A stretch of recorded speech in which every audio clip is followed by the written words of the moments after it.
Hey, it's your girl, that strong leading lady, Rhonda, rocking my way to my promised land with the Finding Your Heart podcast. I am a wife, psalmist, entrepreneur, singer, missionary, mentor, coach, friend, and your inspirational strategist, bringing you inspiration from God, experiences, the Bible, and a few degrees. So enough about me, because really it's all about you and your life and your dreams and your goals. So let's get started. Okay, let's talk about it. How to have a perfect date. I have been on some pretty horrible dates, but I've been on some great ones as well. So, number one, make sure you have an idea as to where you're going so you can choose a stellar outfit and have amazing hair. For example, if you're doing an outside activity, you definitely don't want to be walking around in your new boots or stilettos or red bottoms. You want to know kind of an idea as to where you're going. So you may have to tell your date, even if they don't want to tell you exactly where, you might have to say, okay, is it an outside event? Will it be indoors? Will it be outside for a long period of time? Is there going to be some walking involved? So you'll know how to dress. Of course, check the weather because you want to be prepared for anything that may happen. And vice versa. If you're the person planning the date, make sure you tell the person that you're going out with some idea as to how they should dress. Number two, who is going to pay for the activities or the date? Are you guys going to go Dutch where everybody pays for themselves? Or is he going to be paying? Are you going to be paying? Please don't assume that this major detail is already worked out. If you're going out on a date, you too need to be prepared just in case anything happens. So to have some extra cash on you, have your cards ready available, because you never know what can come up, and you don't want to be sitting at the dinner table or at an event and you're not able to pay for what you're trying to do. Number three, you or your significant other need to choose a place that is unique or significant to the two of you. Go somewhere or do something that you've never done before, even if you're afraid to do it or you don't think you might not like it. When you go and do things like this, it helps strengthen your relationship by building rapport and expanding your experiences and memories together. When you all are strengthened, then it's harder for other people to put a wedge in between you because you've built upon all these wonderful experiences together. Go somewhere that's going to make the other person happy. It's not all about you all the time. It's really about the other person when you're in a relationship. Number four, start getting ready at least an hour in advance of your departure time. It is nothing worse to be rushing, trying to get ready to go somewhere, and the other person has to wait on you. Not only are you hot and sweaty and flustered, you just feel like you just put yourself together. Have you ever been there? So just give yourself an hour time to get ready. Look, take that good old shower before your date. I promise you it makes a difference. I had a really great friend to tell me that, and I've been doing it ever since. Not that you stink or anything. It's just nice to be your most smelling good, freshest self for your date. It's the little things that matter. Remember that. Number five, make sure you have an emergency date kit with you. Whether you're going to keep it in your car or in your purse or a bag. Usually in my emergency date kit, I have some lotion, some feminine hygiene products, gum, peppermint, lip gloss. I might even throw in some extra undergarments. You just never know what's going to happen. So always have an emergency date kit just in case something happens. Number 6, be yourself. Be honest about what you're experiencing. Prepare for engaging conversations. Try not to talk about the kids and bills or marriage, but really, really try to focus on each other the entire time. The whole point of dating is to gather information about your significant other.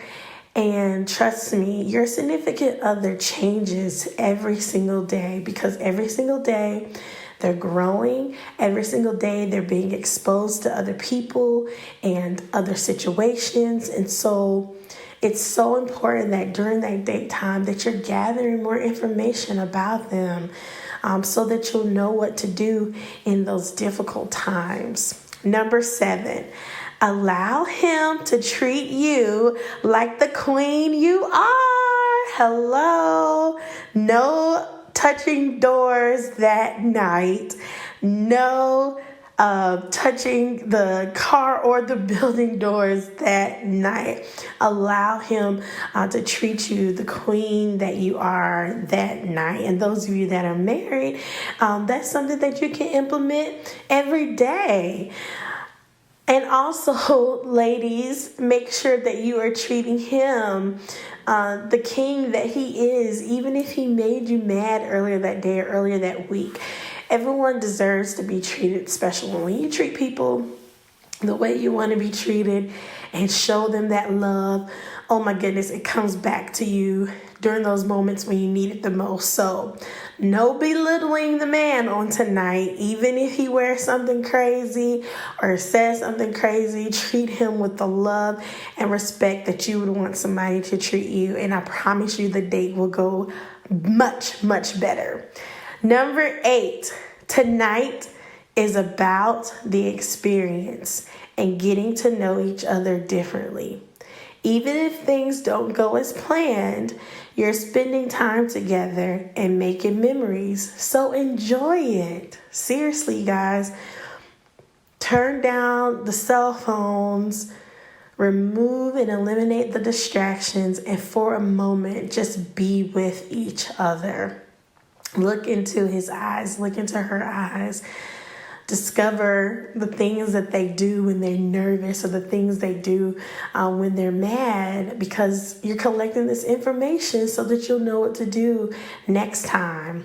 Number 9, be aware of your body language. I was reading this article about relationships, and it was talking about how when you're on a date or when you're talking to someone, you should be really aware of your body language. So there's this thing called fronting and mirroring. And fronting is when I'm making sure that I'm kind of looking right at you.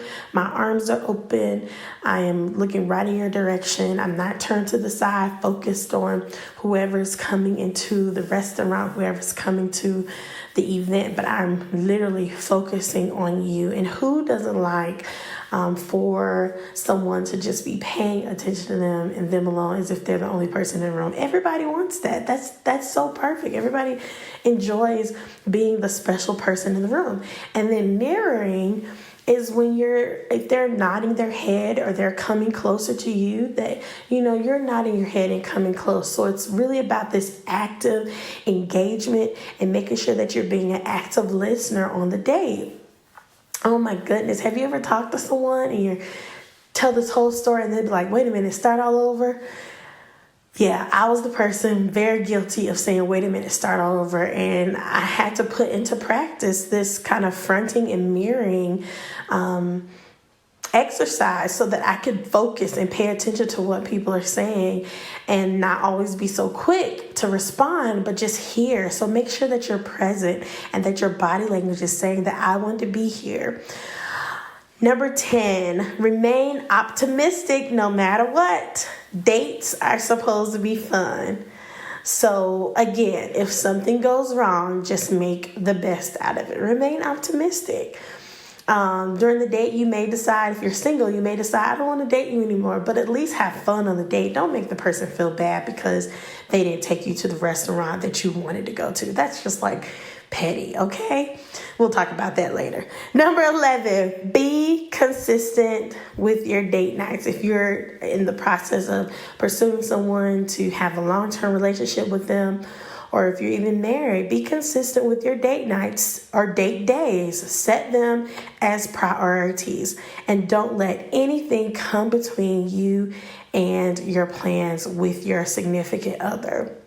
I'm telling you, if you don't set your schedule, this world and other people will set your schedule for you. So take the time and say, hey, this is our date day, this is our date night, so that all of your close friends, your family, church family will know exactly where you are during those times that the phones will be on do not disturb. Hello. Of course, I would recommend a do not disturb if it's your first date and it's kind of like a blind date, but definitely if you know the person or you're married. And then number 12, if all else fails, subscribe to a date box. There are so many different great subscriptions out there for date boxes, and usually they're delivered right to your door or your designated P.O. box. And if you don't like what's in the date box, it'll be a great conversation starter or conversation piece for you and your significant other. You guys can laugh about it and talk about it for future dates to come. I remember when my husband and I, we got kind of like this date box, and you had to pick a card, and whatever card you picked or flipped open, that's what you were supposed to do. So we started picking cards, and we was like, I don't think this is for us. So we spent kind of the rest of the day looking at all the cards. No, we probably wasn't do it, but it was just funny just to read some of the descriptions. So subscribe to a date box. There's plenty. Google them, and maybe I'll share some of my favorites as well.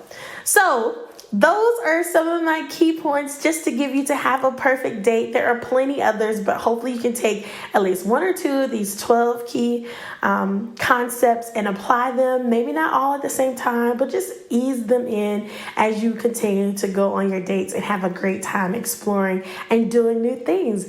You only live this particular life once, so make sure that you make the most of it. If you'd like a free list of some of my favorite dates that I've done and that have been successful for me and my husband, look in the show notes below this particular podcast for a subscription link. And when you subscribe, you'll immediately get some of my favorite proven successful dates for you and your significant other. You know I love you, right?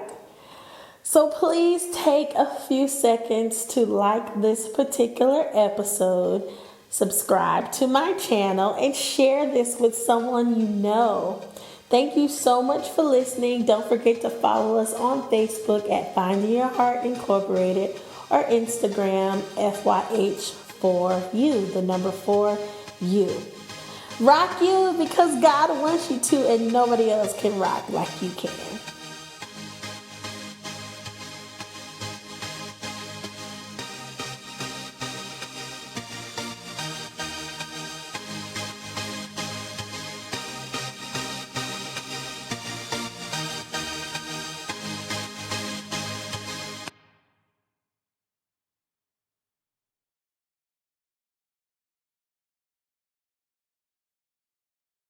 Instagram FYH4U, the number 4U. Rock you because God wants you to, and nobody else can rock like you can.